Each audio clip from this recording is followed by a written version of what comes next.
মার্কিন president Donald Trump কংগ্রেসের যৌথ অধিবেশনে দেওয়া ভাষণে বলেছেন, যুক্তরাষ্ট্র গ্রিনল্যান্ডকে যে কোনো উপায়ে বা অন্যভাবে সুরক্ষিত করবে।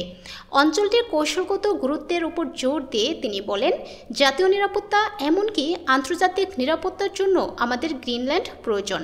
মঙ্গলবার দেওয়া ভাষণে ট্রাম্প আরও বলেন, আমরা এটি পাওয়ার চেষ্টা করার জন্য জড়িত প্রত্যেকের সাথে কাজ করছি, তবে আন্তর্জাতিক বিশ্বের সুরক্ষার জন্য আমাদের এটি সত্যিই প্রয়োজন এবং আমি মনে করি আমরা এটি কোনো না কোনো উপায়ে পেতে যাচ্ছি।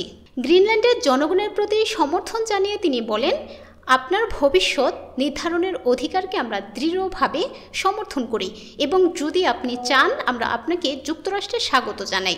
বিশ্বের বৃহত্তম দ্বীপ গ্রিনল্যান্ড 1979 সাল থেকে ডেনমার্কের একটি স্বায়ত্তশাসিত অঞ্চল। আর্কটিক ও আটলান্টিক মহাসাগরের মধ্যে উপস্থিত খনিজ সমৃদ্ধ অঞ্চলটি কৌশলগতভাবে গুরুত্বপূর্ণ, তবে ডেনমার্ক ও গ্রিনল্যান্ড উভয়ই এই অঞ্চলটির নিয়ন্ত্রণ হারানোর যে কোনো প্রস্তাব প্রত্যাখ্যান করেছে। গত জানুয়ারিতে পরিচালিত এক জরিপে দেখা গেছে, গ্রিনল্যান্ডের 85% মানুষ যুক্তরাষ্ট্রের নিয়ন্ত্রণে যাওয়ার বিপক্ষে।